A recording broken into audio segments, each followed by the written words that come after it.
트럼프 생각대로 파월 의장만 바꾸면 기준금리를 과연 인하할 수 있느냐, 적극적인 통화 완화에 나설 수 있느냐, 이런 또 의문점이 있는 거죠. 개인적인 호기심인데 기준금리는 우리나라 금융통화위원회도 마찬가지지만 미국 FOMC도 혼자 결정하는 게 아니잖아요. 의장이 바뀌는 게 그렇게 금리에 대한 영향이 큰가요? 사실 결정은 모두가 나눠가지고 하는 게 맞습니다. 근데 이렇게 얘기하는 과정에서도 저희 셋이서 말씀드릴 때 한국 주식이 올릴 것 같습니다 라고 했을 때 여기서 바로 아래서 내릴 것 같습니다 하기가 쉽지 않은 부분도 있고, 발의를 누가 해서 어떻게 의견을 이끌어 나가느냐 라면서 뭐 그런 얘기를 하는 방향성이 좀 많이 바뀔 수 있을 것 같고요. 또 두 번째로는 경제 지표라든지 그런 것들을 처음에 종합해서 발표를 할 텐데, 거기 이코노미스트들이랑 관련해가지고 페드에서 그 부분에서 이제 좀 어느 정도 영향력을 행사할 수 있지 않나라는 부분이 있습니다. 제가 왜 여쭤보냐면, 이제 FOMC가 끝나고 나면은 의사결정을 한 연준 위원들이 예를 들면 올해 말, 내년 말에 미국 기준금리가 어느 수준에 가 있을 거다라는 거를 이제 자기 의견을 내놓거든요. 그걸 이제 점을 찍어 놓은 걸 점도표라고 하는데, 6월 FOMC 끝나고 나서 발표된 점도표를 보면은 그 기준금리 결정에 참여한 연준 위원들의 의견들이 올해 내에는 2번 추가 인하를 이제 점을 찍었고요. 그 다음에 인상적이었던 게 인하 안 하고 올해 말까지 동결할 거다라고 전망을 한 그 위원들의 숫자가 늘어났어요. 그 얘기는 결국 연준 위원도 추가적인 금리 인하에 대해서는 좀 부정적인 의견들이 점점 생기고 있다라는 얘기거든요. 그러면 트럼프 생각대로 파월 의장만 바꾸면 기준금리를 과연 인하할 수 있느냐, 적극적인 통화 완화에 나설 수 있느냐, 이런 또 의문점이 있는 거죠. 말씀하신 대로 한 명만 얘기해서 그게 되진 않겠죠. 저도 좀 인상적으로 봤던 게 점도표였던 것 같은데, 동결 위원 수가 위원이 한 7명, 그리고 한 2회 인하하는 게 한 8명. 거의 양분된 것 같아요. 2회 인하를 점치는 위원들의 숫자는 저번 FOMC와 변함이 없었는데, 동결을 점치는 위원들, 그러니까 매파적 의견을 가진 위원들의 숫자가 늘어난 거죠.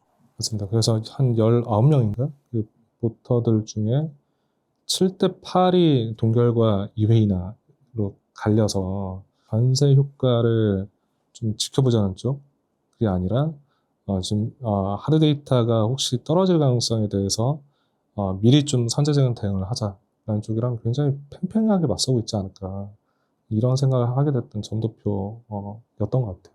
말씀하신 내용들이 맞고, 그래서 이번 FOMC에서는 어쨌든 매파적이다 하면서 그렇게 받아들여진 게 이번 결과였고요.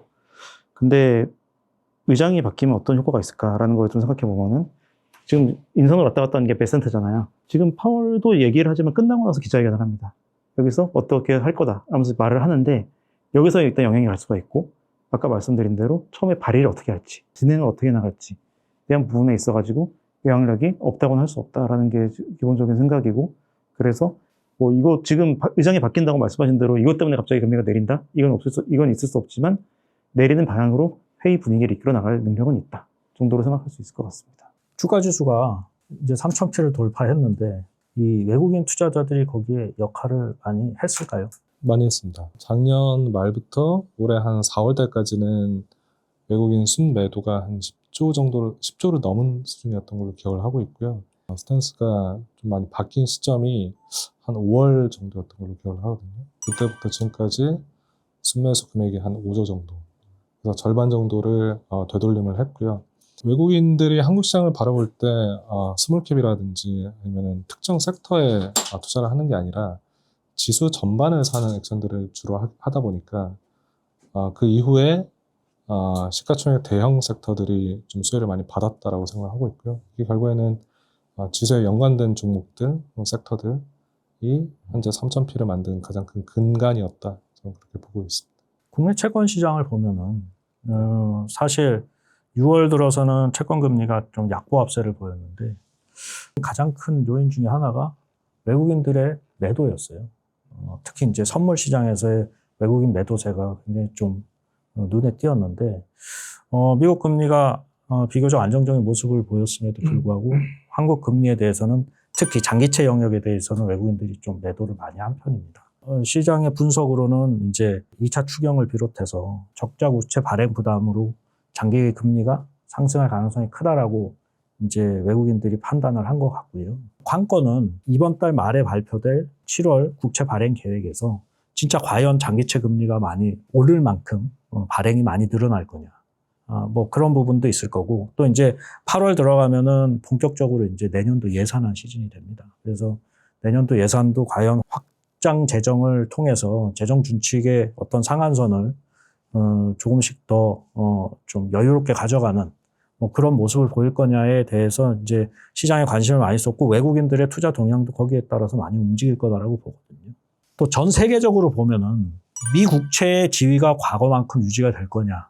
또 이게 또 관건인 것 같아요. 트럼프 정부 들어서면서 어떤 재정 건전성에 대한 이슈도 많이 대두가 되고, 뭐 미국이 기축통화국으로서 역할을 할 수 있을 거냐, 뭐 이런 의구심도 많이 일어나고 있는 것 같습니다. 제가 뭐 통계치를 봤는데 지금 미국채 외국인 투자자에 대한 통계치가 지금 4월 말까지 나온 것 같아요.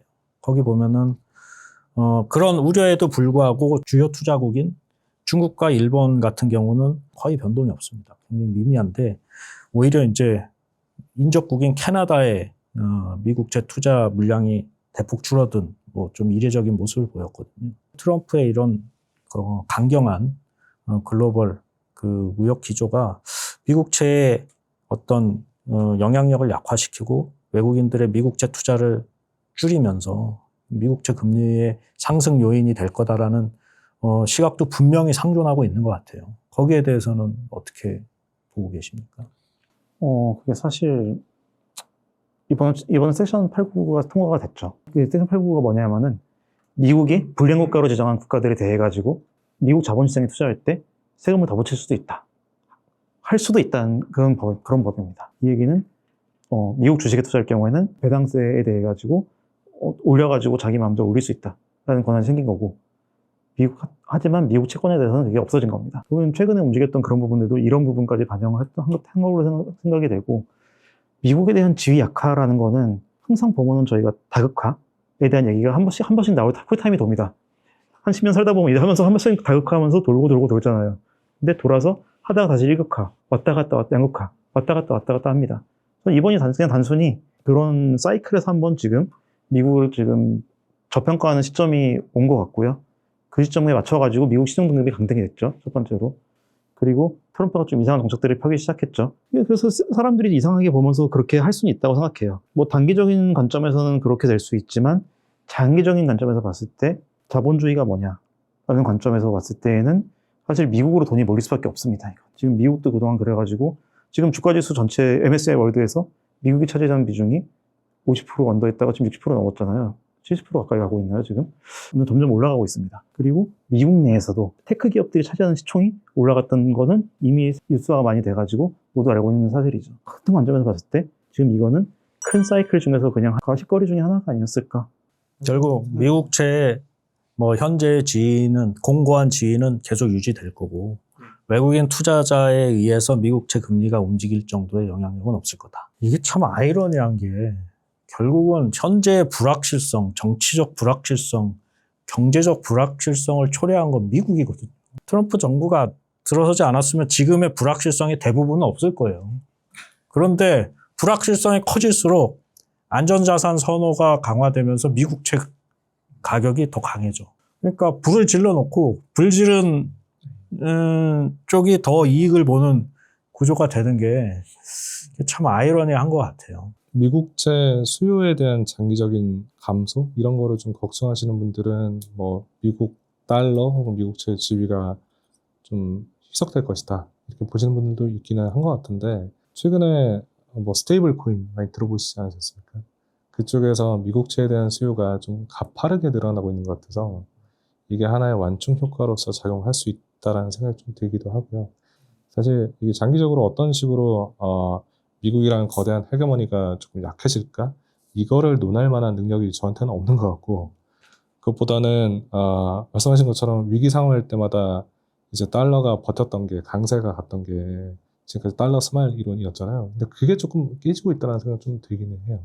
최근에 보시면 이제 달러 스마일이 아니라 달러 브라운으로 많이 갈 것이다 이런 주장들도 좀 하고 있는 걸 보면은 예전만큼의 피난처로서의 역할은 조금 아닐 수도 있겠다. 이런 생각을 저는 개인적으로 좀 하고 있습니다. 이란 때문에 일어났던 일들 관련해서 돌이켜보면 미국 최 안전자산으로서 지위가 정말 공고한가에 대한 질문을 한 번 더 던지게 되는 부분이 있었습니다. 말씀하신 대로 처음에 이란이 공격을 받았을 때 금리가 5bp 빠졌어요. 그리고 다시 쫙 올랐습니다. 물가 때문에. 그리고 다시 또 공격을 받았더니 또 5bp 빠졌어요. 그리고 다시 쫙 올라갑니다. 이게 안전자산으로서의 지위가 과연 공고한가에 대한 질문이 이번에 좀 의문이 제기되는 포인트가 있긴 있습니다.